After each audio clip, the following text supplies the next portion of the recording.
નમસ્કાર, મુદ્દાની વાત જોવાની શરૂઆત આપ કરી ચૂક્યા છો। હું છું આપની સાથે વિકાસ મકવાણા અને હું છું મુફદ્દલ કપાસી। પાકિસ્તાનમાં કંઈક મોટું થવાનું નક્કી છે। અમે એટલા માટે કહી રહ્યા છીએ કારણ કે આજની તારીખમાં પણ દિલ્હીમાં એક ઉચ્ચ સ્તરીય બેઠકોનો ધમધમાટ ચાલુ છે।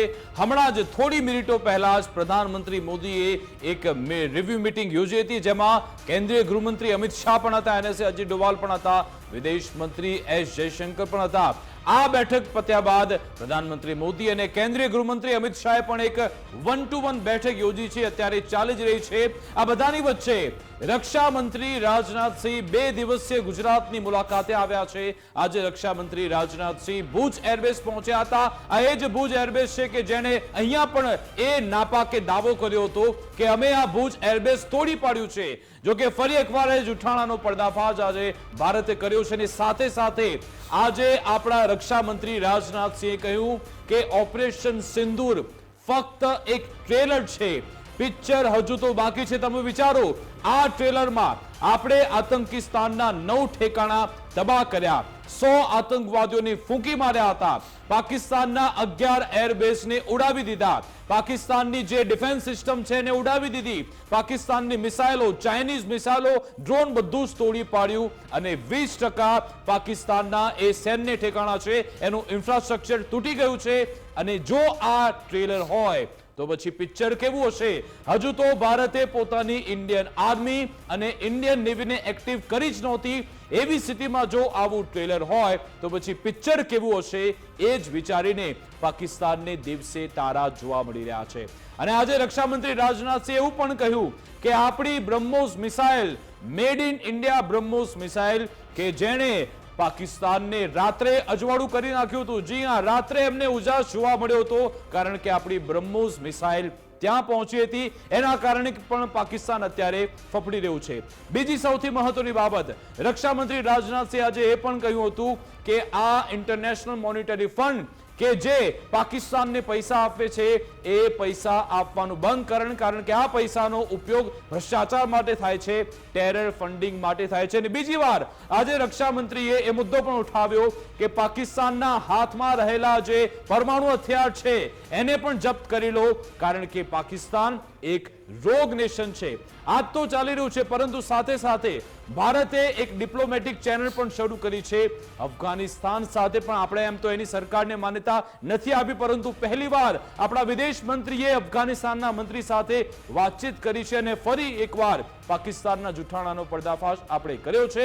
બીજી બાજુ દુનિયાભરમાં એક મેસેજ આપવા માટે આપણી જે રાજનીતિક એકતા છે એનો પણ એક સંદેશ, એક પિક્ચર ભારત દુનિયાભરમાં મુફદ્દલ બતાવવાનું છે। બિલકુલ, ભારતીય સેનાના પરાક્રમનું જે ઝળહળતું સત્ય છે એ રોજે રોજ અલગ અલગ માધ્યમથી સામે આવતું જાય છે। અને બીજી તરફ પાકિસ્તાન ક્યાં વ્યસ્ત છે? પાકિસ્તાન જૂઠાણા ફેલાવવામાં વ્યસ્ત છે।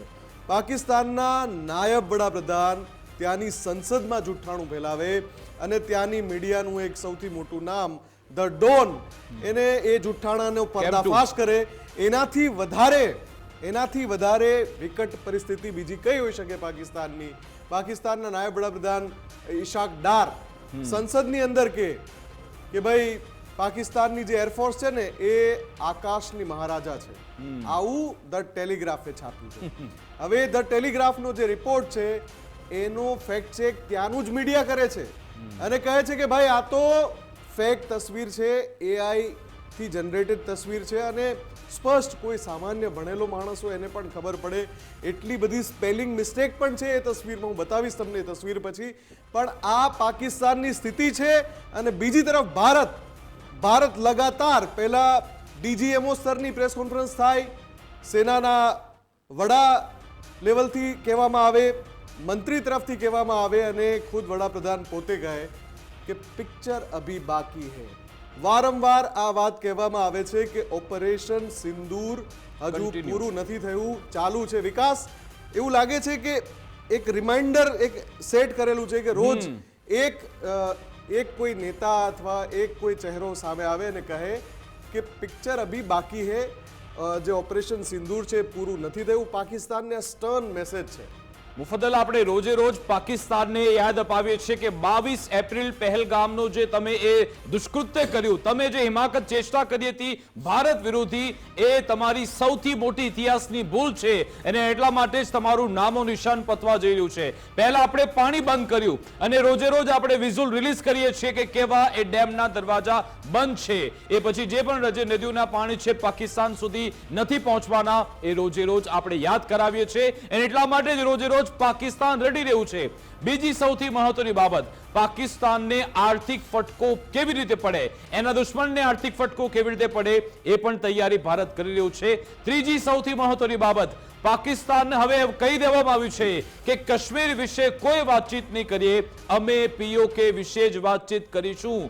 જો તમે સીધા ચાલશો તો, નહીં તો પછી કોઈ જ વાતચીત નહીં, કોઈ દ્વિપક્ષીય વાતચીત નહીં. અમને જ્યારે મન પડશે ત્યારે એ POK અમે લઈ લેવાના છીએ. એ પણ એ લોકોને રોજે રોજ યાદ અપાવવામાં આવે છે. અને હજુ તો એમને કળ વળી નથી ઓપરેશન સિંદૂરથી, ભારતની જવાબી કાર્યવાહીથી.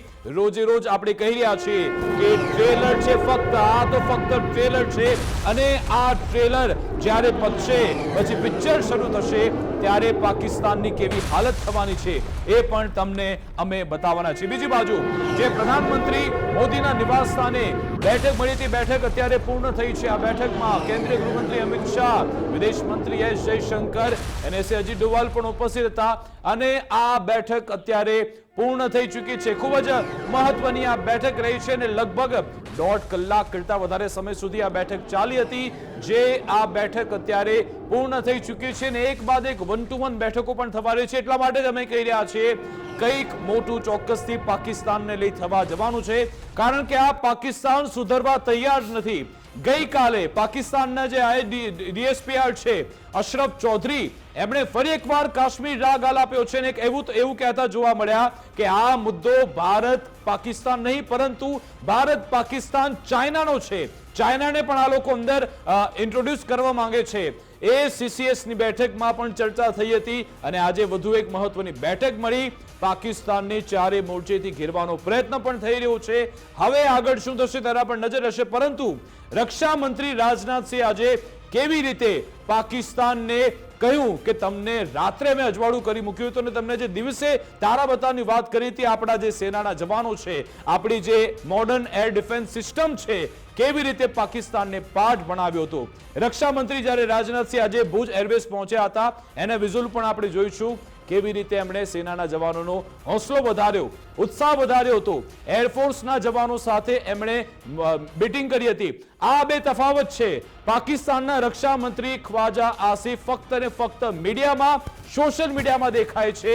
એ જવાનોનું મોઢું પણ જોઈ શકતા નથી, એટલી તાકાત નથી. અને આપણા રક્ષા મંત્રી જો ગઈકાલે શ્રીનગરમાં હતા, આજે ભુજ એરબેઝ પહોંચ્યા. પ્રધાનમંત્રી પણ હવે રાજસ્થાન જવાના છે. પહેલા આદમપુર એરબેઝ પહોંચ્યા હતા, હવે રાજસ્થાનના એક એરબેઝ પર પહોંચવાના છે. આ મોટો તફાવત છે. આ એક સાફ મેસેજ છે. હજુ આપણે આમાં પણ ઉમેરવાના છીએ આગળ કે વડાપ્રધાન મોદી પણ રાજસ્થાનનું જે બિકાનેરનું નાલ એરબેઝ છે ત્યાં જવાના છે. એટલે આ પ્રોસેસ ચાલુ છે. આમાં ક્યાંય કોઈ અલ્પ વિરામ નથી, ક્યાંય કોઈ સ્ટોપેજ નથી.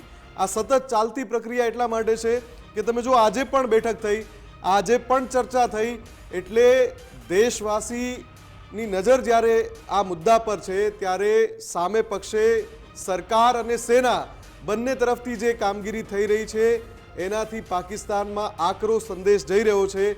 પાકિસ્તાનના નેતાઓ જુઠ્ઠાણા ભલે ફેલાવે પણ ભારત જમીની સ્તરે કામગીરી કરી રહ્યું છે અને પાકિસ્તાન હવે આ જ કરવાનું છે. પાકિસ્તાનને ખબર પડી ગઈ છે કે ભારતથી આપણે જે ધોબી પછાડ મળી છે એ પછી શું કરી શકીએ.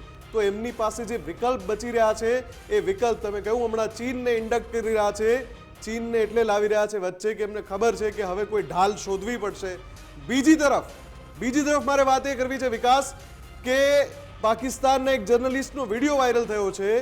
એ વિડીયો આપણે નથી બતાવવાના, આપણી પાસે છે એ વિડીયો, પણ એમાં એ પાકિસ્તાની જર્નલિસ્ટ એવું કહે છે કે ઓપરેશન સિંદૂરમાં જે ભારતીય સેનાએ પરાક્રમ બતાવ્યું એમાં આતંકી મસૂદ અઝહર, એની ભાષા અલગ છે, હું એ ભાષા નહીં બોલું, આતંકી મસૂદ અઝહરના પરિવારને નેસ્તનાબૂદ કરી દેવાયું.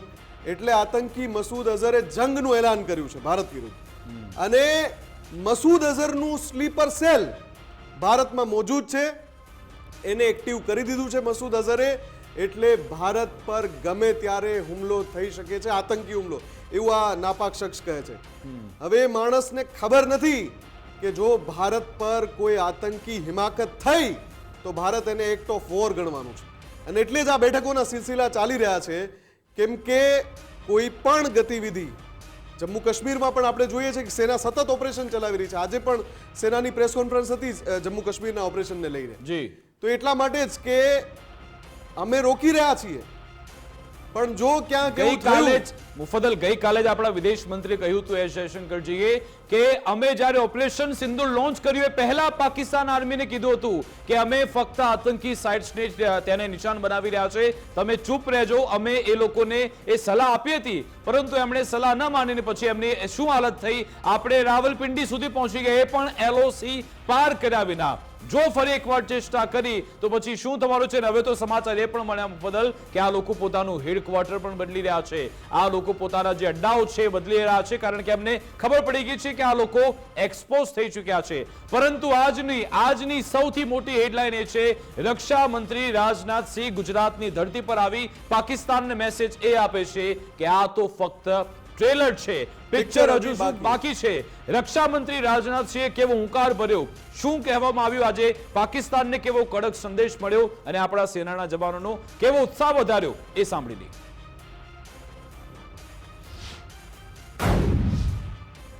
साथियों, एक और बात मैं यहाँ साफ कहना चाहूँगा कि ऑपरेशन सिंदूर अभी खत्म नहीं हुआ है. जो कुछ भी हुआ वह सिर्फ एक ट्रेलर मात्र था. अब जब समय आएगा, जब भी सही समय आएगा, तो हम पूरी पिक्चर भी दुनिया को दिखाएंगे.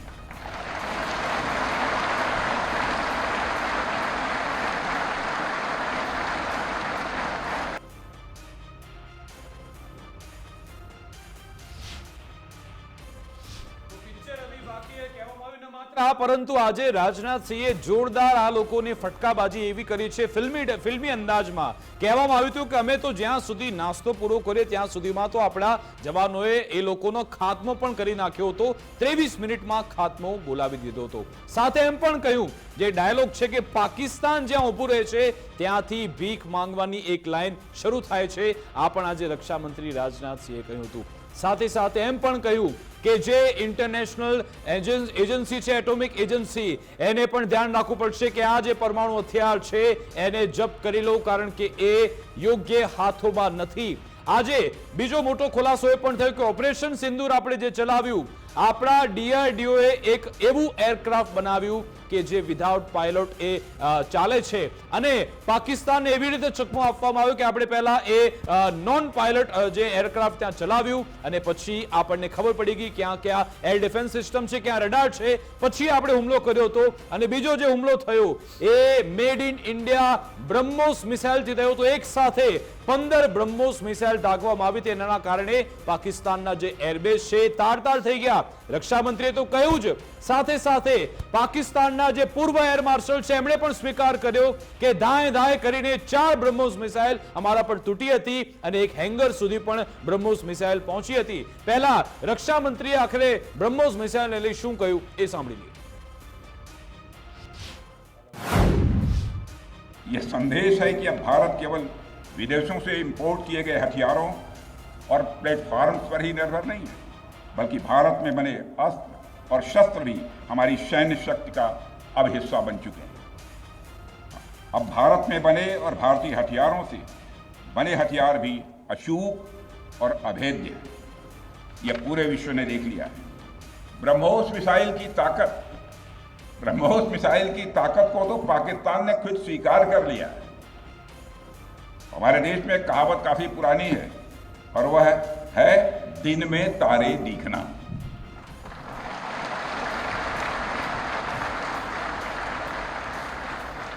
मगर भारत में बनी ब्रह्मोस मिसाइल ने पाकिस्तान को रात के अंधेरे में दिन का उजाला दिखा दिया है. रात के अंधेरे में दिन का उजाला दिखा दिया है. भारत के जिस एयर डिफेंस सिस्टम की तारीफ हर तरफ हो रही है, उसमें DRDO द्वारा बनाए गए आकाश और अन्य राडार सिस्टम की जबरदस्त भूमिका रही है. વિકાસ, કોઈ પણ કોઈ પણ કોન્ફ્લિક્ટ થાય, કોઈ પણ વોર લાઇક સિચ્યુએશન થાય એટલે જે તે દેશની જે સામરિક શક્તિ છે એની ચકાસણી થતી હોય છે. બ્રહ્મોસનો આ જે વાર છે ધીમે ધીમે જો તમે બધી ડિટેલ સામે આવી રહી છે અને કેવી આવી રહી છે વિથ પ્રૂફ, એક બાબતો with satellite images, with visuals અને પુખ્તા સબૂત જેને કહી શકાય એવા પુરાવા સાથે એ બાબતો જનતાની સમક્ષ મૂકવામાં આવી રહી છે. સાથે ઇન્ટરનેશનલ ફ્રેટર્નિટી સામે પણ મૂકવામાં આવી રહી છે કે આ રીતે ભારતે આ ઓપરેશન કર્યું. બ્રહ્મોસ કે જેની તાકાત આખું વિશ્વ હવે સમજી ગયું છે. 17 દેશો લાઈનમાં ઊભા છે ભારત પાસે કે ભાઈ અમારે બ્રહ્મોસ ખરીદવી છે, અમારે બ્રહ્મોસ ખરીદવી છે. અને જ્યારે આ જે ટેસ્ટિંગ વાળી હું વાત કરી રહ્યો હતો કે જ્યારે વોર લાઇક સિચ્યુએશન થાય તો એ સામરિક શક્તિની ચકાસણી થાય. જેમ તુર્કીએના મોકલેલા ડ્રોન કચરો થઈ ગયા અને તુર્કીની આબરૂઈ કચરો થઈ ગઈ. ભારતની તમામ જેટલી પણ એ ઇન્ડિજિનિયસ હોય કે બહારના રાષ્ટ્રો સાથે મળીને બનાવેલી હોય, તમામ શક્તિઓએ પોતાની ક્ષમતા સાબિત કરી વિકાસ. અને એટલે જ ભારત એ એટલું ઇન્ડિપેન્ડન્ટ થયું છે શસ્ત્રોની બાબતમાં, એ પણ આ કોન્ફ્લિક્ટે સાબિત કર્યું. મુફદ્દલ, આ બ્રહ્મોસ મિસાઇલનો ઉપયોગ ભારતે પ્રથમવાર કર્યો છે. રશિયા યુક્રેનમાં ઘણી બધી મિસાઇલનું નામ આપણે સાંભળ્યું છે, પરંતુ આ બ્રહ્મોસ મિસાઇલ જે આપણે પોતે બનાવી છે ને પહેલીવાર એનો ઉપયોગ કરવામાં આવ્યો અને પછી એને કેવી તબાહી મચાવી એ પાકિસ્તાન પોતે પણ જાણી ગયું છે. આપણે કહેવાની જરૂર નથી પડી. પાકિસ્તાનના પૂર્વ એર માર્શલ ત્યાંની ટીવી મીડિયા પર શું કહી રહ્યા છે, બ્રહ્મોસ મિસાઇલના કેવા વખાણ કર્યા, કેવી રીતે બ્રહ્મોસે तबाही मचावी, ये पण सांभळी लो. एयरफोर्स ने ये जो आप सुबह की बात कर रहे हैं, जी जी, ये 10 की सुबह को हुआ, बिकॉज मेरी कुछ लोगों से बात भी हुई. उस बेस के ऊपर 4 surface to surface BrahMos missile आए. सरफेस टू सरफेस या एयर टू सरफेस ये मुझे नहीं पता. तो पायलट्स जो हैं वो पहले दौड़े कि वो अपने जहाजों को सिक्योर करें. अच्छा, और जैसे पहला आया वो जूम करके ऊपर से दूसरा आया, फिर तीसरा आया, फिर चौथा आया, जो कि अनफॉर्चुनेटली बुलारी में डायरेक्टली आके एक हैंगर पे लगा जहां पे कि हमारा एवैक्स खड़ा था, जो डैमेज हुआ, जहां पे शहादतें भी हुई.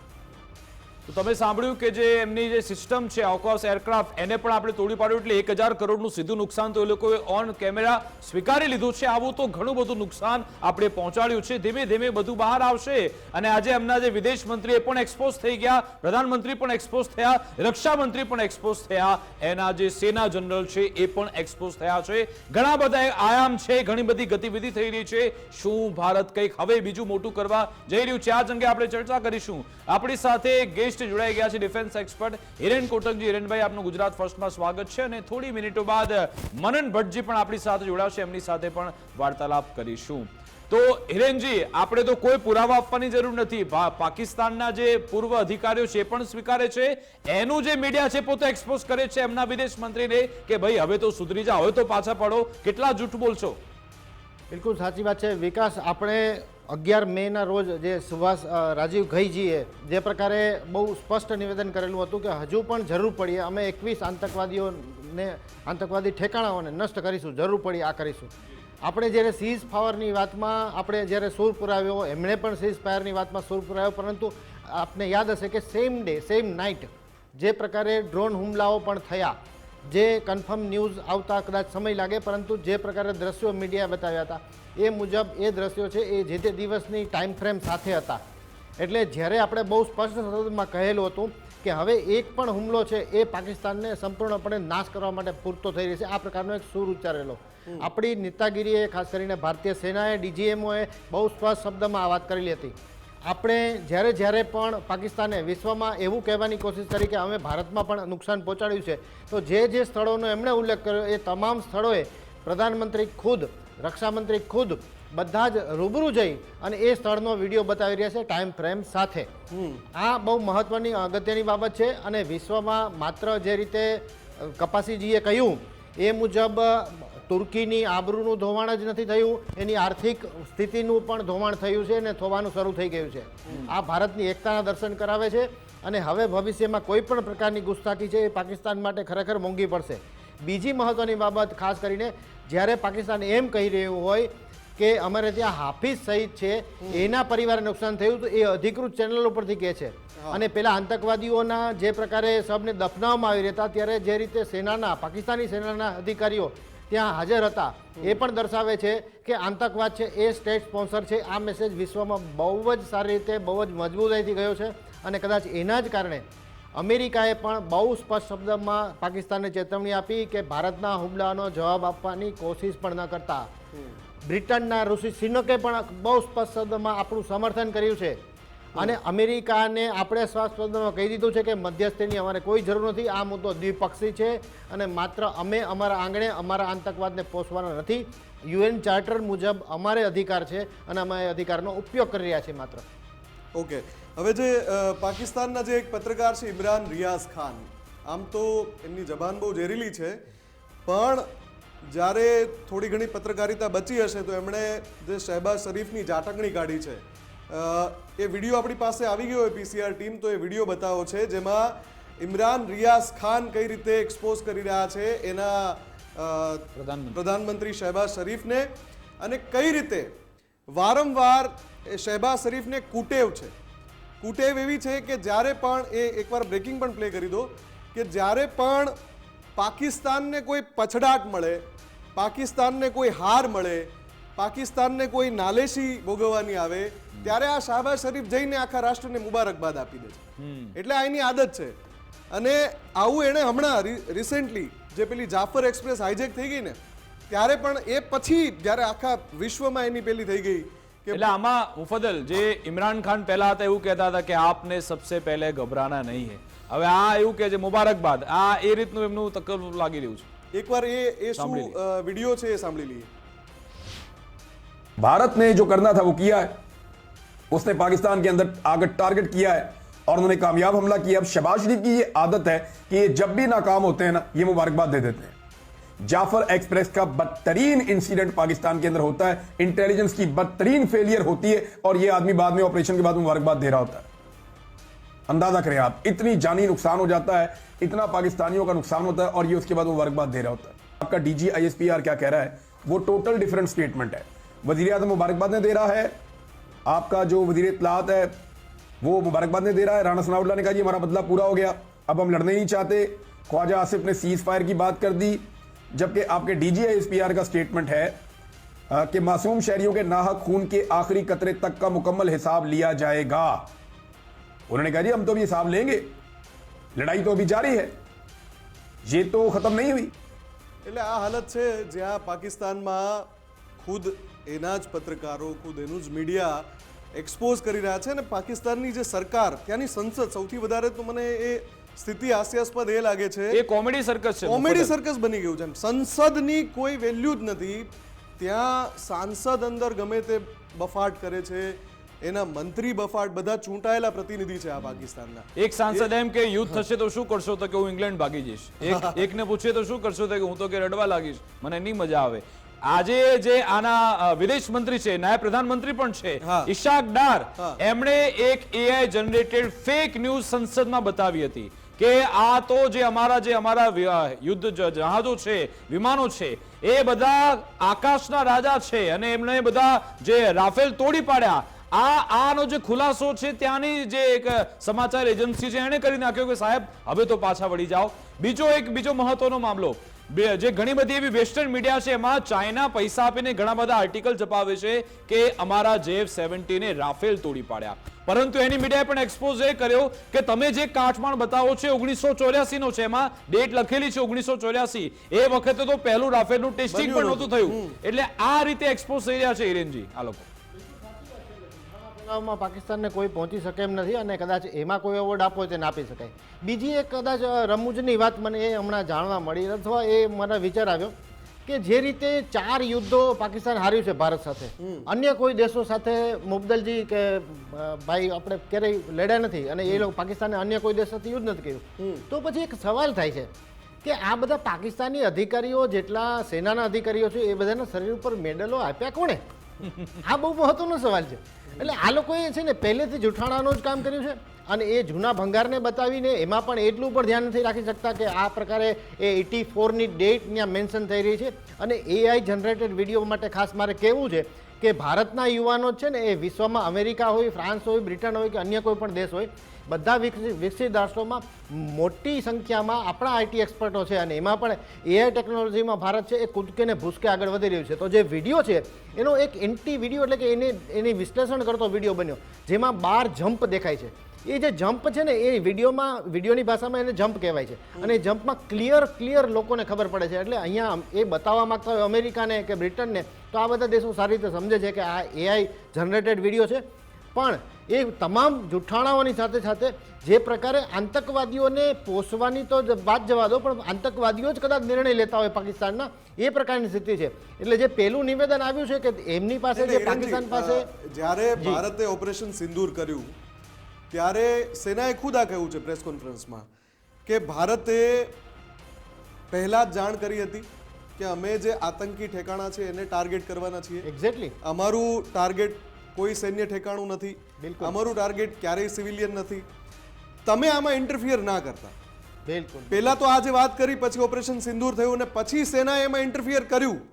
સેનાએ જવાબી કાર્યવાહી કરવાની કોશિશ કરી, ભારત પર હુમલો કરવાની કોશિશ કરી, એટલે ભારતે જવાબી કાર્યવાહી કરી. ને બાકી તો ભારતનું લક્ષ્ય શું હતું? ઓપરેશન સિંદૂર હતું. ભારતનું લક્ષ્ય યુદ્ધ છેડવાનું થોડું હતું.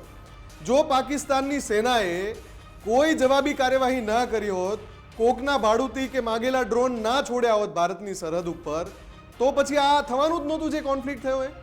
જો આ નિવેદનનું જ કોન્ફ્લિક્ટ છે. મુબદલજી, બહુ સરસ વાત કરી તમે અને અગત્યની વાત એ જ હતી કે આપણે માત્ર સિવિલિયન અને આપણે જેટલા એવા ઠેકાણા હતા આતંકવાદીઓના ટ્રેનિંગ કેમ્પ હતા ત્યાં જ આપણે વાત કરીશું અને ત્યાં જ આપણે 9 ઠેકાણા ઉપર આપણે સ્ટ્રાઇક કરી. આ સ્ટ્રાઇક કરી હતી આતંકવાદને આપણે નષ્ટ કરવા માટેની સ્ટ્રાઇક હતી અને આતંકવાદનો ભોગ પાકિસ્તાન હંમેશા કહેતું આવે છે કે અમે પણ બન્યા છીએ. જો તમે પણ આતંકવાદનો ભોગ બન્યા છો તો આતંકવાદના ઠેકાણો તમારાથી નષ્ટ નથી થતા તો અમે કરી આપીએ છીએ. અને આ બાબતમાં તો એવું જ સફેદ જૂઠ છે હિરેનજી. એક્ઝેક્ટલી. જો તમે આતંકવાદનો ભોગ બન્યા છો તો પછી તમે આતંકીઓના જનાજામાં કેમ લાઈનમાં ઉભા રહી જાઓ? એક્ઝેક્ટલી. સૌથી પહેલી વાત. ઉભા રહ્યા છે. બીજું, અત્યારે તમે આતંકીઓને સાથે લઈને હુમલા કરો છો ભારત ઉપર.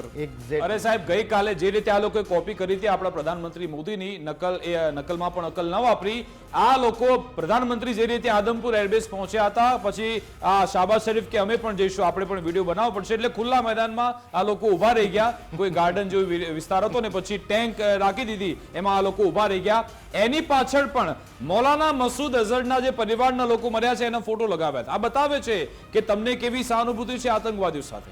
બિલકુલ સાચી વાત છે. વિકાસ, આપણે જે વાત કરી ને આ પહેલા જ્યારે વાત કરી કે જે રીતે હજુ પણ હુમલાઓ થશે અને એ સ્લીપર સેલ એક્ટિવેટ કરી દીધું છે મસૂદ અઝહરે, એ બાબત સ્પષ્ટપણે દર્શાવે છે કે પાકિસ્તાન છે એ મસૂદ અઝહર અને અન્ય જેટલા આતંકવાદીઓ છે, આતંકવાદી સંગઠનો છે, એના આશરે ચાલે છે અથવા તો એના આતંકવાદ ઉપર જ ચાલે છે. આતંકવાદ ક્યાંક બિઝનેસ હોય, આતંકવાદ ક્યાંક મિશન કરતા, જિહાદ કરતા, પણ જિહાદ શબ્દનો પણ અર્થ સાવ એવો નજીવો કરી નાખ્યો છે, જેના કારણે આજે સમગ્ર વિશ્વ છે પાકિસ્તાન તરફ જે પ્રકારે જે નજરે જોઈ રહ્યું છે.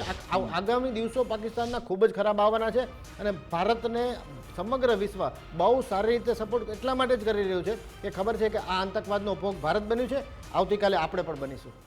બીજું હિરેનજી, હવે આમાં જે એના જે DGISPR છે, ચૌધરી નામ છે એનું, તો એમણે હવે એવું કીધું છે, સ્કાય ન્યૂઝને ઇન્ટરવ્યુ આપ્યો હતો કે આ જે 3 પક્ષોની વાત છે, ભારત, પાકિસ્તાન અને ચાઇના, પાકિસ્તાન હવે ચાઇનાને પણ આમાં ઇન્વોલ્વ કરવા માંગે છે અને ચાઇનાના ફૂટપ્રિન્ટ્સ આપણને આમાં જોવા મળ્યા છે. એની જે મિસાઇલો એ લોકોએ વાપરી હતી, એર ડિફેન્સ સિસ્ટમ વાપરી, અને પહેલેથી જ એના વિદેશ મંત્રીઓ કે પછી પ્રવક્તાઓ સતત પાકિસ્તાનના સમર્થનમાં આવ્યા છે. શું ભારત માટે ચિંતાનો વિષય હોઈ શકે? નહીં, બિલકુલ કેટલા માટે નહીં. વિકાસ, આપણે એક વસ્તુ ખાસ માર્ક કરવાની છે કે જે પ્રકારે પાકિસ્તાન છે હંમેશા હાથમાં કટોરો લઈને ભિક્ષાવૃત્તિ કરતું રહે છે આખા વિશ્વમાં, એ પ્રકારે એ લોન ઉપર ચાલતું દેશ છે. એક પ્રકારે જોઈએ તો જે લોનની બાબત છે ને એ સૌથી મહત્વની અગત્યની છે કે જ્યાં લોનથી અથવા જે પ્રકારે તમારે ઉછીના લેવા પડે શસ્ત્રો, એ પ્રકારની સ્થિતિ હોય ત્યારે તમને એની ક્વોલિટી પણ કેવી મળે. ચાઇનામાં એક ક્વોલિટી એવી પણ થાય છે કે જે વિશ્વમાં શ્રેષ્ઠ હોય, કદાચ એ વસ્તુ અમેરિકા, બ્રિટન કે અન્ય કોઈ પણ દેશ બનાવી ન શકે.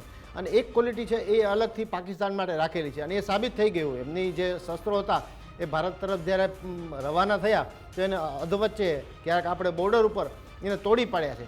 તુર્કીના ડ્રોન, એના ઘણા બધા વખાણ થતા હતા, ઘણા લોકો ઘણી બધી વાતો કરતા હતા. ઇવન અમેરિકાએ આપેલા શસ્ત્રો પણ જે એમને ઉપયોગ કર્યા એની પાસે જરીપૂર્ણા હતા, પરંતુ એની પણ હાલત ખરાબ થઈ. એની સામે બીજી સ્થિતિ, મારે અભિનંદનવાળો એપિસોડ યાદ કરવો છે જેમાં આપણું મિગ વિમાન પણ ત્યાં નષ્ટ કરી આવ્યું એવા અડ્ડાઓ, અને એ સમગ્ર સર્વનાશ વેરીને આવતું રહ્યું. તો અહીંયા આપણી પાસે જે સાધનો છે, શસ્ત્ર અસ્ત્ર પ્રક્ષેપાત્ર, એ બધા આપણે સતત હંમેશા અપડેટ રાખીએ છીએ. અને ઘર આંગણે બનાવેલી બ્રહ્મોસ મિસાઇલ, સાહેબ આજે બ્રહ્મોસ મિસાઇલનું પણ માર્કેટ ખુલશે, આપણા શસ્ત્રોનું માર્કેટ ખોલવાનું છે. હિરેનજી, એક સવાલ મારે, આમ તો એ જીઓ પોલિટિક્સને લગતો સવાલ છે અને ગઈકાલે પણ મેં પૂછ્યો હતો, પણ આજે મારે થોડો અલગ સંદર્ભમાં પૂછવો છે. જેવી રીતે ટ્રમ્પ સિરિયાના જે અલ જુલાની કહો કે અલ શરા કહો, અહેમદ અલ શરા, કે જેના ઉપર અમેરિકા $1 કરોડ ઇનામ જાહેર કરે, એ આતંકીને પોતાનો જ માણસ બનાવીને સિરિયામાં મોકલે, ત્યાં સત્તા અપાવે અને પછી એની સાથે આવી રીતે બેઠક કરે, એને ગળે મળે ટ્રમ્પ, એ આતંકી જ છે અને એ બધાએ માન્યું છે કે આતંકી છે અલ શરા.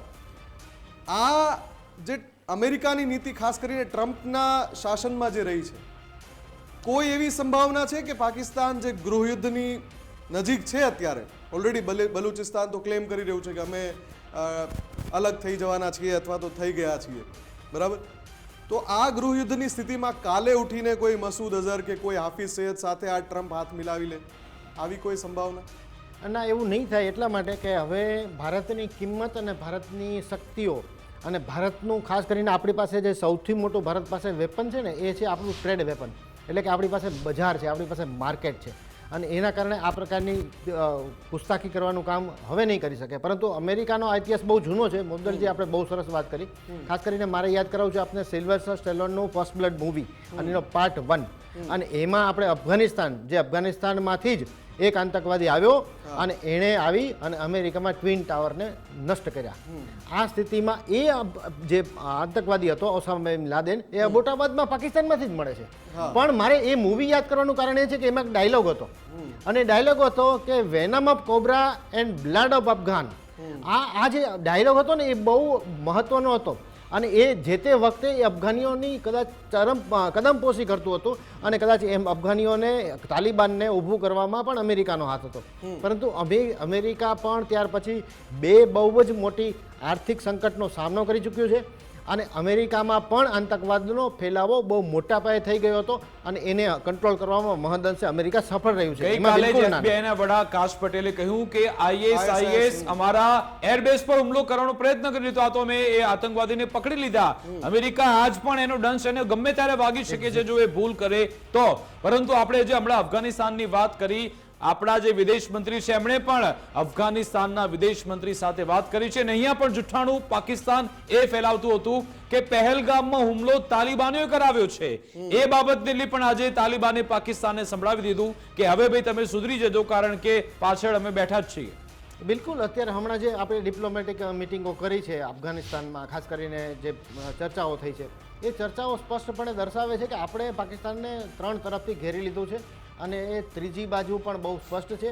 જે રીતે બલુચીઓએ પણ એક બહુ ડિક્લેર કર્યું છે કે હવે આ જે વિસ્તાર છે આખો, એ બલુચિસ્તાન કહેવાશે, એનો ભાગ છે. આ સ્થિતિમાં પાકિસ્તાનની શાન ઠેકાણે શા માટે નથી આવતી, અથવા જે શેખીઓ કરતા રહે છે, એનું કારણ એવું છે કે એમાં જે ફ્રન્ટમાં એ લોકો જે પોલિટિશિયન રાખે છે ને, એ પોલિટિશિયન માત્ર કઠપૂતળીઓ છે, અને એ સેના દ્વારા જ સંચાલિત. ત્યાં ક્યારેય ડેમોક્રેસીને તમે સ્ટેબલ થતી નથી જોઈ, અને એ ડેમોક્રેસી સ્ટેબલ ન થવાનું કારણ ત્યાંની આર્મી અને ત્યાંના ઓફિસરો છે. હવે એ ઓફિસરોને ત્યાંની જનતા પણ સારી રીતે સમજી રહી છે. મને તો ત્યાંનો ગૃહયુદ્ધની સ્થિતિ પણ દેખાય છે. અને આ નેક્સ્ટ સ્ટેપ એવું બનશે કે જે નેતાઓ, જે સેનાના અધિકારીઓ, એનો આખો પરિવાર છે, એ કાં તો બ્રિટનમાં હશે, કાં તો અમેરિકામાં હશે, અન્ય કોઈ પણ વિકસિત દેશમાં એ રહેતા હોય છે, અને એ પોતે અહીંયા માત્ર પોલિટિક્સ કરવા પૂરતા પોતાના રોટલા શેકવા માટે જ આવે છે. એટલે પાકિસ્તાનની જનતાને પણ કોરોણે મૂકી છે.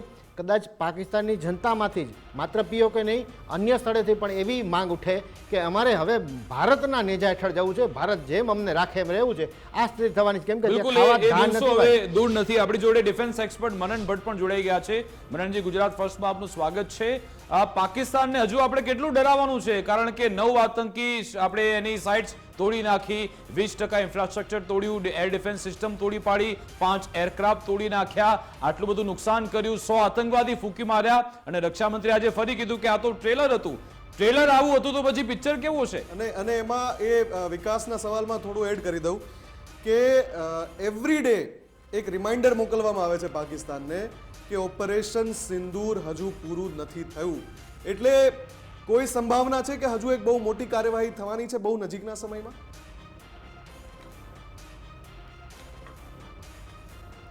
ભારતીય સેના શું કાર્યવાહી કરશે, અને કહે છે ને Indian air force is the tip of spear of Indian military, એટલે ભારતીય વાયુસેના હવે અગલી કઈ કાર્યવાહી કરશે. અને જો આપણે જાણીએ છીએ કે પાકિસ્તાનની અંદર તમે મિલિટરી ઇન્ફ્રાસ્ટ્રક્ચરને ટાર્ગેટ કર્યું, આપણે સૌથી પહેલું લક્ષ્યાંકિત કર્યું એના આતંકના ઇન્ફ્રાસ્ટ્રક્ચરને કે જેને સૈન્ય જ સ્પોન્સર કરી રહ્યું છે. એટલે ટીલ ધ ટાઈમ જ્યાં સુધી પાકિસ્તાનના સૈન્યને આપણે ડેસિમેટ ખતમ નહીં કરી નાખીએ ત્યાં સુધી આતંકીઓને એ લોકો સપોર્ટ કરતા રહેશે, નવા ને નવા આતંકીઓનો જન્મ થતો રહેશે. એટલે ભારત તરફથી જે સંદેશ આપવામાં આવી રહ્યો છે, જે વોર્નિંગ આપવામાં આવી રહી છે, એ બહુ ક્લિયર છે. જુઓ, ડિટરન્સ આને કહેવાય. આ ભારત જે વાત કરી રહ્યું છે કે ભારતે જે કર્યું એ ડિટરન્સ કહેવાય. એટલે દુશ્મનને ખબર પડવી જોઈએ कि हम आपको देख रहे हैं और कभी भी आप पे फिर से वार हो सकता है. બહુ જરૂરી છે, અત્યંત આવશ્યક છે. પણ પાકિસ્તાન એક ऐसा कुत्ता है जिसकी टेढ़ी पूंछ कभी सीधी नहीं हो सकती. એટલે એની આ કૂતરાની પૂંછડીને સીધી કરવા માટે, આ ઊંટની ખૂંદને ફ્લેટ કરવા માટે ભારતે તેના પર સતત વોચ રાખવી પડશે અને સતત જરૂર લાગશે ત્યારે હુમલાઓ આતંક વિરુદ્ધ કરવા પડશે. એટલે ભારત પોતાનો જે news we are keeping the news tight, દોરડાની ગાળીઓ કસતા જઈએ છીએ સતત પાકિસ્તાન પર. પાકિસ્તાન પોતે ડિનાયલ બોર્ડમાં છે, એવું કહી રહ્યું છે કે એ લોકોને ઓપરેશન સિંદૂરમાં બહુ મોટી વિક્ટરી મળી છે અને આપણે બહુ ખુશ છીએ કે પાકિસ્તાનને આ જે યુદ્ધ વિજય ઓપરેશન સિંદૂરમાં મળ્યો છે, આવો જ યુદ્ધ વિજય એને સમયાંતરે આપણે આપતા રહીએ. પાકિસ્તાન જે રીતે આપણા રક્ષામંત્રીશ્રીએ ભુજમાં આવીને કહ્યું કે પેરોલ પર છૂટેલો એક ગુનેગાર છે કે જેની વર્તણૂક પર સતત ધ્યાન રાખવામાં આવી રહ્યું છે. અને ભારતે એક કહે છે ને કે યુદ્ધની કળાને હસ્તગત કરી છે. ન્યુક્લિયર અમ્બ્રેલાની અંદર, એટલે બે દેશો જે આણ્વિક તાકાતો છે એ આણ્વિક તાકાતોની એ એસ્કેલેશન પર ગયા વિના વિધિન ધેટ અમ્બ્રેલા એક નાનું સંઘર્ષ કેવી રીતે કરી લેવો એ ભારત શીખી ગયું છે. અને આવા દેશને, પાકિસ્તાન જેવા આતંકી દેશને પાઠ ભણાવવા માટે અને એને આતંકવાદને સ્પોન્સર કરતો રોકવા માટે એક પનિશમેન્ટ આપવું બહુ જરૂરી હતું. એ પનિશમેન્ટ આપણે આપ્યું છે અને આગળ જતાં આપણે જાણીએ છીએ કે આ વાંદરો ગુલાંટ મારવાનું ભૂલવાનો નથી. આ છે ને કેવું છે કે આ સત્ય અને અસત્ય વચ્ચેની લડાઈ છે. તો સત્યએ પોતાના સત્યને જાળવી રાખીને પોતાની મર્યાદામાં રહીને કાર્યવાહી કરી, પણ અસત્ય છે જે પોતાનો આ જુઠ્ઠાણાનો માર્ગ છોડવાનું નથી. એટલે કહે ને કે જ્યારે વિશ્વમાં કાંઈ નહોતું ને ત્યારે સત્ય તો હતું જ.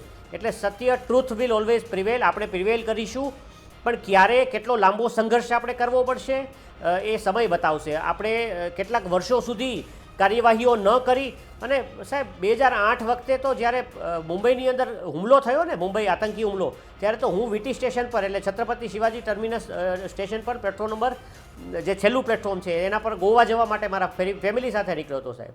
ત્યારે હું ત્યાં હતો ને એ આતંકી હુમલાને મેં મારી આંખે નિહાળ્યો છે.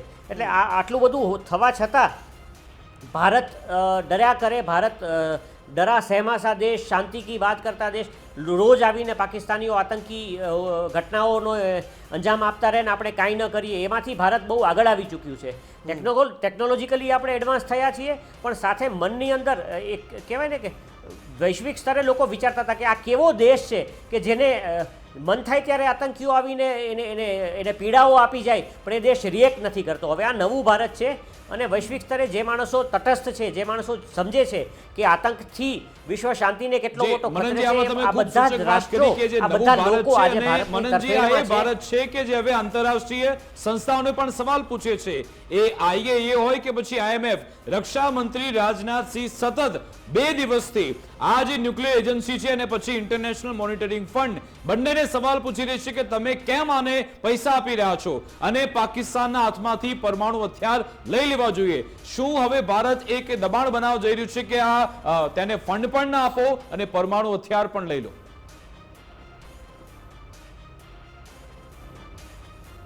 વિકાસજી અને મુફદ્દલજી, આપણે બહુ સરસ પોઈન્ટ લીધો. આને કહેવાય ન્યુક્લિયર ડિસઆર્મામેન્ટ.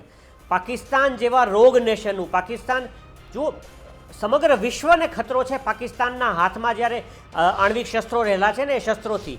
આણ્વિક શસ્ત્રો તો એ દેશના હાથમાં શોભે કે જેની પાસે એક સ્ટેબલ ગવર્મેન્ટ હોય, જેની સત્તા એક ડેમોક્રેસીના હાથમાં હોય અને જ્યાં આ શસ્ત્રોની સુરક્ષા રહેલી હોય. આ શસ્ત્રો આવા રોગ નેશન આવા આતંકિસ્તાનના હાથમાં ન શોભે એટલે વૈશ્વિક સંસ્થાઓએ આગળ આવવું પડશે. આંતરરાષ્ટ્રીય સ્તરે દેશોએ પાકિસ્તાનને કન્ડેમ કરવું પડશે. પછી એ ખાસ કરીને યુકે, યુએસ અને યુરોપ એ લોકો જ્યારે ચૂપ બેઠા છે ને ત્યારે એક ભારત પ્રશ્ન પૂછી રહ્યું છે રોજબરોજ આંખમાં આંખ નાખીને.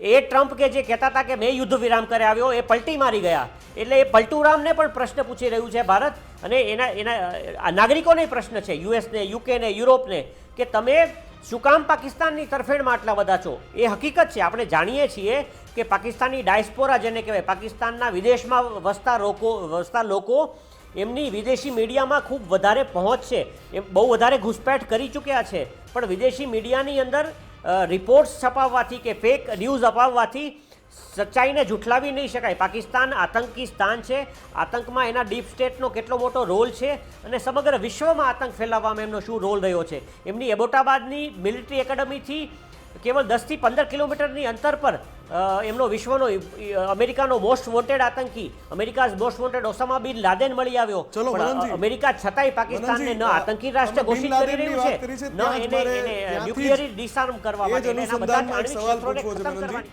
એ જ અનુસંધાનમાં એક સવાલ પૂછવો છે કે એબટાબાદમાં લાદેનને મારે અમેરિકન એજન્સી ત્યાં ઘૂસીને એનાથી થોડા કિલોમીટરના અંતરમાં પાકિસ્તાન સૈન્યનું ઠેકાણું હોય, બેઝ હોય, અને પાકિસ્તાન એવો બચાવ કરે નાના બાળક જેવો કે ઇન્ટેલિજન્સથી બચીને લાદેન ત્યાં છુપાયો હતો, અમારી ઇન્ટેલિજન્સને ખબર નહોતી.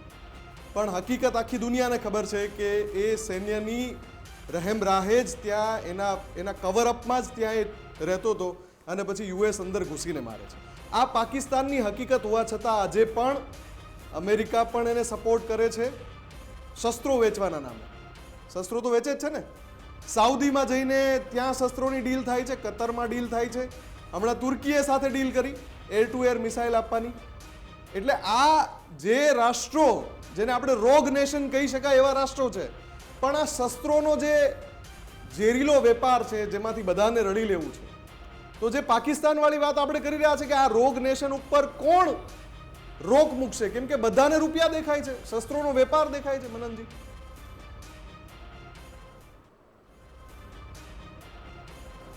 જી મુફદ્દલજી, બહુ સારી વાત આપણે કહી. અને શસ્ત્રોના વેપારની વાત કરીએ તો હું અબોટાબાદમાં જે ઘટના બનીને એ ઘટનાના એક બીજા પાસા તરફ ધ્યાન દોરું કે સૌથી પહેલી વાત એ કરું કે ચીન પાસે ન કોઈ સ્ટીલ્ડ વિમાન બનાવવાની તકનીક હતી, ન એની પાસે સ્ટીલ્ડ હેલિકોપ્ટર બનાવવાની તકનીક હતી.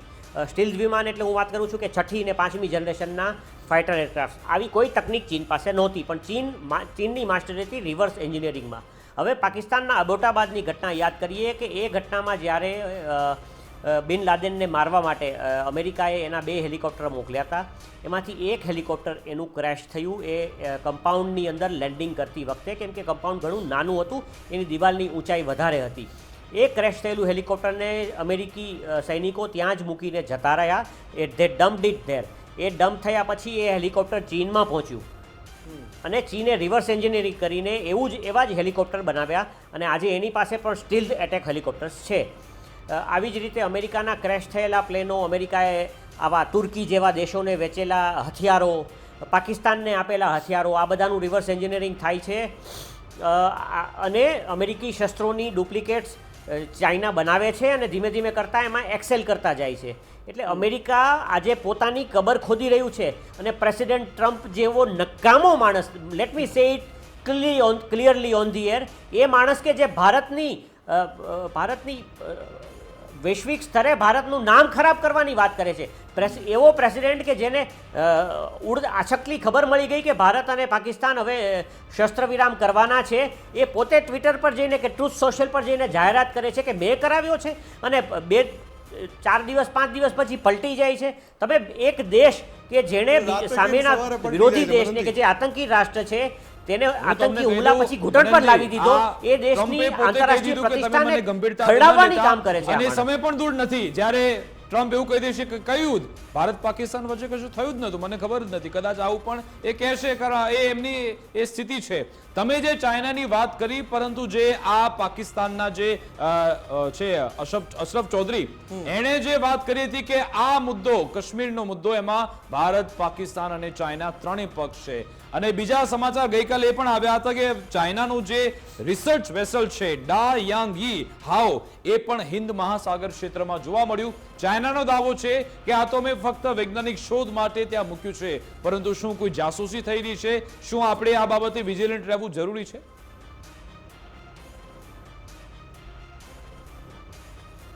વિકાસજી, આ બાબતમાં તો મારી એક્સપર્ટીઝ છે. તમે બહુ સરસ મને પ્રશ્ન પૂછો મુફદ્દલજી. વિકાસજી, એટલે જ પૂછ્યું અને મેં આપણા દર્શકોને કહીશ કે પાકિસ્તાનનું આ રિસર્ચ વેસલ એ જી ડેફિનેટલી પાકિસ્તાનના જુઓ દરેક હવે અત્યારે વૈશ્વિક નિયમો એવા છે કે તમારું કોઈ પણ વેસલ હોય, કોઈ પણ તમારી એમ કહું કે તમારી જો ઇવન બોટ પણ દરિયામાં જો માછીમારી માટે જાય તો એણે પોતાનું એનું ટ્રાન્સપોર્ટર ચાલુ રાખવું પડે. ઓટોમેટિક આઈડેન્ટિફિકેશન ટ્રાન્સપોર્ટર એને કહેવાય, એ એમણે ચાલુ રાખવું પડે, જેથી એમની આંતરરાષ્ટ્રીય જેટલા ઉપગ્રહો ઉપર છે જે દેખરેખ નિગરાની રાખી રહ્યા છે એમને એ પર્ટિક્યુલર હોડી, શિપ આ બધાની લોકેશન ખબર પડે.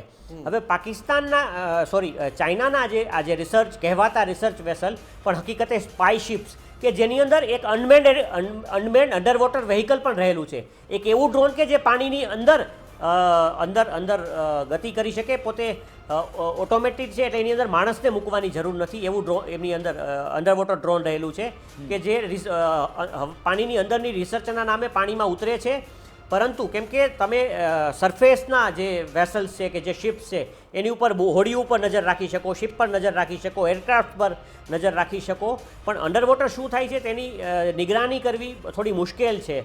હવે એને આવા પ્રકારનું વેસલ ધરાવતું, આવી પ્રકારની કેપેબિલિટીઝ, એટલે કે એની પાસે 4 પરિમાણોમાં સ્પાઇંગ કરવાની, જાસૂસી કરવાની કેપેબિલિટીઝ છે આ વેસલ પાસે, ચીનના જહાજ પાસે, જેને કહેવાય સ્પેસમાં, એટલે કે આપણા ઉપગ્રહોને ટ્રેક કરી શકે અને એની ઉપર વાર કરી શકે, આપણા હવામાં ઉડતા જહાજોને ટ્રેક કરી શકે, એના રડાર સિગ્નેચર્સને પકડી શકે, આપણી અંડરવોટર પ્રવાસ કરતી સબમરીનોને એના એક પર્ટિક્યુલર એકોસ્ટિક સિગ્નેચર્સ હોય દરેક સબમરીનના જે સોનાર પર ઝીલાય એને એ શોધી શકે ને એના સિગ્નેચરની પોતાનો ડેટા સંગ્રહ કરે, જેથી એ સબમરીન ફરીવાર કોઈ ક્યાંય દેખાય તો એકોસ્ટિક સિગ્નેચરથી એને ખબર પડે કે આ ભારતની કઈ સબમરીન ત્યાંથી પસાર થઈ રહી છે અથવા કયા લોકેશન પર છે. વળી સરફેસ પર રહેલા જહાજો એને પણ ટ્રેક કરી શકે. આટલી બધી કેપેબિલિટીઝ ધરાવતા આ જહાજો, એમની એક સૌથી ખાસ વાત છે કે આ ટ્રાન્સપોર્ટરને એ લોકો બંધ કરી દે છે ને અમારા નૌસેનાની ભાષામાં એને કહેવાય ગોઈંગ ડાર્ક, એટલે એ લોકો ડાર્ક જતા રહે. એટલે ચીનનો જ્યારે ભારત અને પાકિસ્તાનનો જ્યારે સંઘર્ષ ચાલી રહ્યો હતો, ઓપરેશન સિંદૂર જ્યારે ઇન પ્રોગ્રેસ હતું ને એની પહેલાં પણ 12-15 દિવસ સુધી જે પરિસ્થિતિમાં સતત ઉકળાટ રહ્યો, એ દરમિયાન આ જહાજ ક્યાંય ન દેખાયું. એનો અર્થ એમ કે ઇટ વોઝ ડાર્ક, એ કોઈને ખબર ન પડે એવી રીતે પોતાનું ટ્રાન્સપોર્ટર ઓફ કરીને પોતે સ્ટીલ્ડ થઈ ગયું હતું અને દરિયામાં ભારતની જાસૂસી કરી રહ્યું હતું. પછી અચાનક આ જહાજ 13 કે 14 તારીખે શ્રીલંકા પાસે પ્રગટ થાય છે અને એવું દેખાડો કરે છે કે લોકો શ્રીલંકા પાસે રિસર્ચ કરી રહ્યા છે. ત્યારે 14 અને 15 તારીખે જો તમે એનો ડેટા ચકાસો ને તો તમને એવું લાગે કે એ વેસ્ટવર્ડ આવી રહ્યું છે અને એની ઝડપ જે છે 2.5 થી 3 નોટિકલ માઇલની છે. એટલે એવો ચોક્કસપણે એવો દેખાડો છે કે એ લોકો કેવળ રિસર્ચ કરે છે, પરંતુ આ જાસૂસી જહાજ એ રિસર્ચ વેસલ નથી. એ લોકો આ જાસૂસી જહાજોને સફેદ કલર કરે છે, એટલે કે એનું કામ સૈન્યનું નથી. બાકી નિયમ પ્રમાણે દરેક દેશે પોતાના સૈન્ય જહાજોને ગ્રે કલર કરવો પડે. સમગ્ર વિશ્વને આ ખબર છે. આ લોકો આનો મલ્ટી યુઝ કરે છે, ઓશન્સને ખાલી કરી રહ્યા છે. એક તરફ એમના ચાઇનીઝ લોકોના જે ફિશિંગ આર્મડાસ છે, હજારોની સંખ્યામાં એમની બોટ્સ જાય છે અને દરિયાને પેટાળમાંથી માછલીઓ ઉપાડીને શું એ ચિંતાજનક છે ખરા?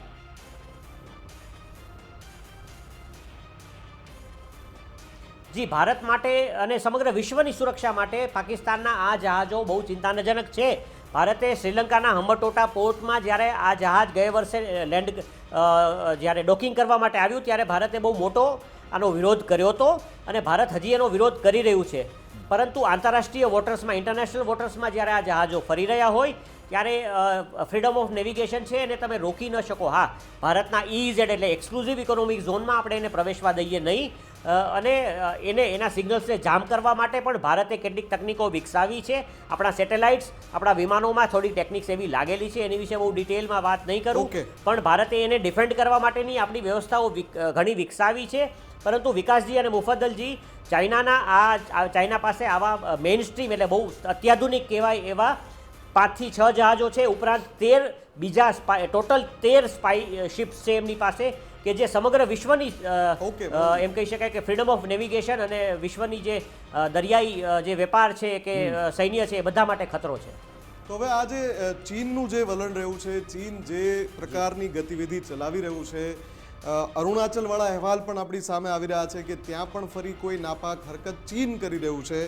આ ઘટનાક્રમને આનું ટાઈમિંગ, હિરેનજી મારો સવાલ આપને છે કે જ્યારે પણ પાકિસ્તાન અને ભારત વચ્ચે કોઈ તણાવ ચાલતો હોય ત્યારે ચીન કોઈ ને કોઈ એવી હરકત જરૂરથી કરે છે. ફરી એક વખત એ જ હરકત કરી રહ્યું છે ચીન અત્યારે.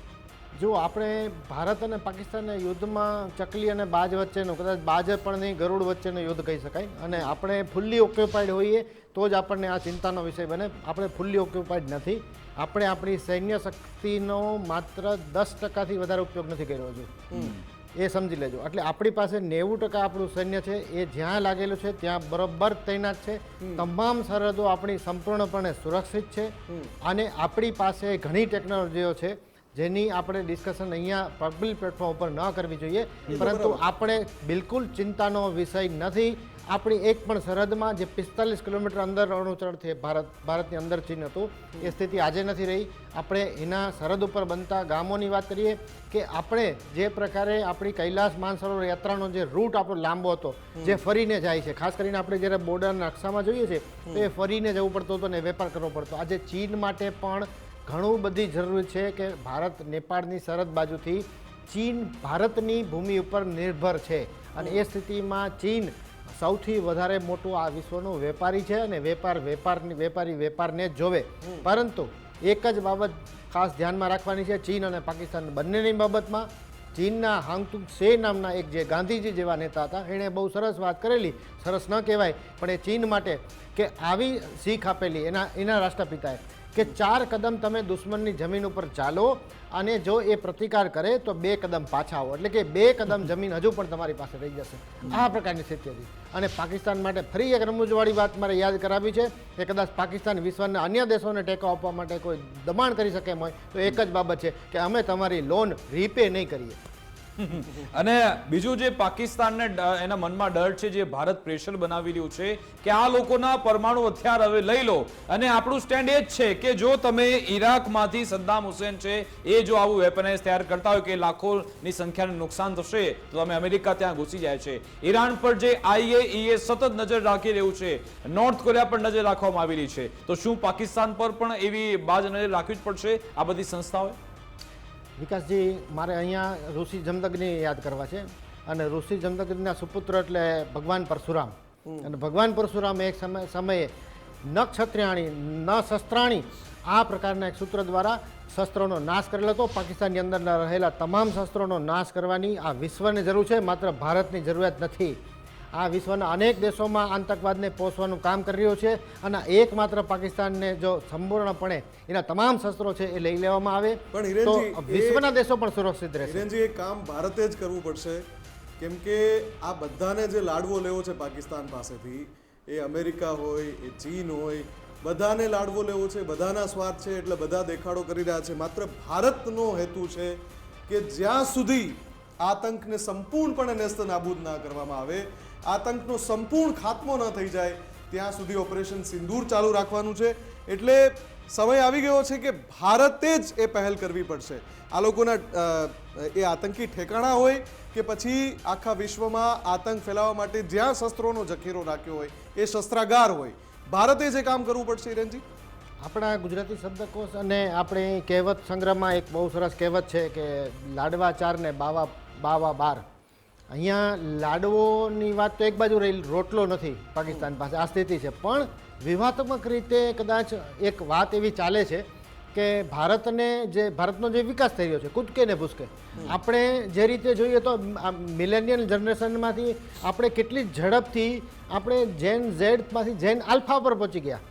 આ ઝડપ છે એ ભારતની છે, અને ભારતની ઝડપ છે એ વિશ્વના અનેક દેશોને આપણે આઈટી સિવાયના અનેક ક્ષેત્રોમાં સહાયરૂપ બની રહ્યા છીએ.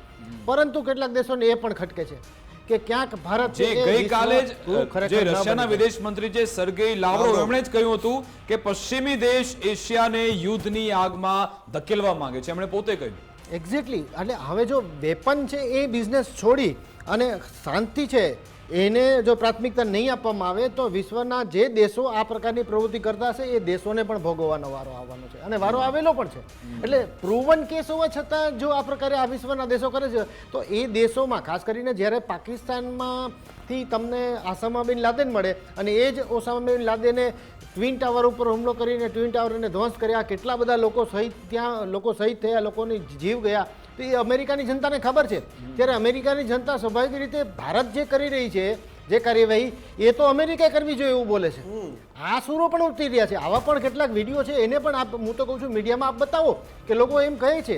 આ માત્ર અમેરિકા પૂરતી વાત નથી, અન્ય દેશોમાં ફ્રાન્સમાં પણ હુમલા થયેલા છે, અને હમણાં જ આપણે યાદ જર્મનીમાં પણ હુમલા થયા છે. તો એક સમયે એડોલ્ફ હિટલરનું કહેવાતું જર્મની પણ આ આતંકવાદથી બચી નથી શક્યું.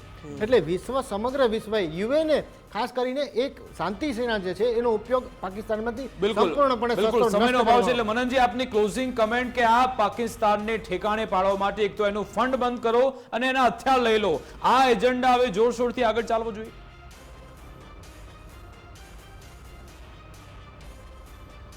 જી, પાકિસ્તાનને મળતા પૈસા બંધ થવા જોઈએ, કેમ કે પાકિસ્તાને એક તરફ એને આ બાજુ વિકાસજી એને $1 બિલિયન મળ્યા, અને બીજી બાજુ હજી તો આમ ચહેરો ફેરવ્યો નહીં ત્યાં તો 14 કરોડ રૂપિયા મસૂદ અઝહરના પરિવારને આપવાની જાહેરાત કરી દીધી. એટલે આ તો એક આતંકી રાષ્ટ્ર છે, પ્રોક્લેમ ટેરરિસ્ટ નેશન છે.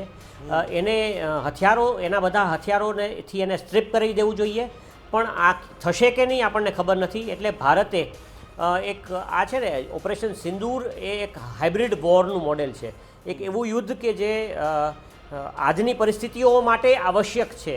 એટલે આ ઓપરેશન સિંદૂરનો જે પાસા આપણને દેખાય છે એ સિવાયના ઘણા પાસાઓ પર સેના, ગુપ્તચર તંત્ર અને સરકાર કામ કરી રહી છે.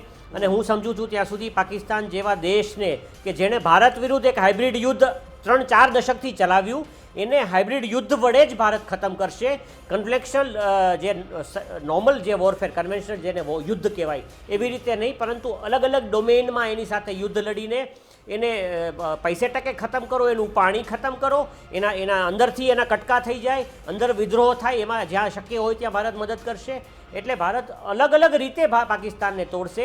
એક જ સીધું કન્વેન્શનલ યુદ્ધ, કેમ કે એ પાછું આણ્વિક રાષ્ટ્ર છે, એટલે લડવું અત્યારે સીધું યુદ્ધ બહુ મોટું લડવું હિતાવહ નથી. એટલે ભારત બહુ વિચારીને અને બહુ ખંધાઈથી ચાલી રહ્યું છે આ ખંધા દુશ્મનને તોડવા માટે. ઓકે મનનજી, હિરેનજીને કંઈક કેવું છે? હિરેનજી 30 સેકન્ડ. માત્ર મનનભાઈ જે વાત કરીને બહુ સાચી અને બહુ મહત્વની વાત કરી, અને ભારત છે એ જે પ્રકારે એક ઇન્ટેલિજન્ટલી જે વોર કરી રહ્યું છે અત્યારે પાકિસ્તાન સાથે, અને પાકિસ્તાનને સંપૂર્ણ ખતમ કરવાની દિશામાં આપણે અગ્રેસર છીએ, આપણે અટક્યા નથી, એ બહુ સારી રીતે સાબિત થઈ રહ્યું છે. અને જે પ્રકારની વોર છે એને સરળતાથી દર્શકો સમજી શકે એના માટે ફરીથી એક રમૂજવાળી વાત યાદ આવી ગઈ છે.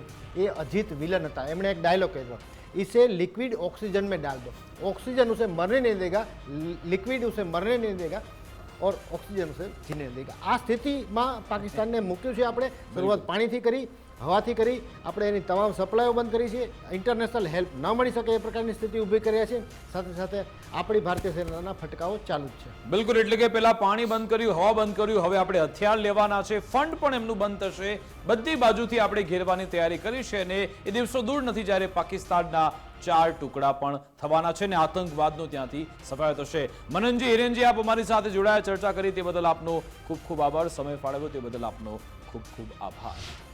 તો રક્ષા મંત્રી રાજનાથ સિંહે કહ્યું છે કે પિક્ચર અભી બાકી હે મેરે દોસ્ત. હવે જોવાનું રહેશે કે પિક્ચર કેવું આવશે. અને આજે રક્ષા મંત્રી એમ પણ કહ્યું કે જે આ સિંદૂર છે એ શૃંગાર નહીં પરંતુ સંકલ્પનું પ્રતીક છે, અને આપણે આતંકવાદ સામેની લડાઈમાં આ લાલ રેખા દોરી નાખી છે.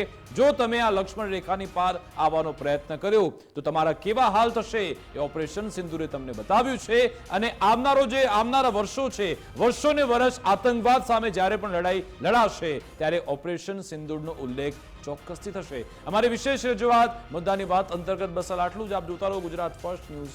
નમસ્કાર.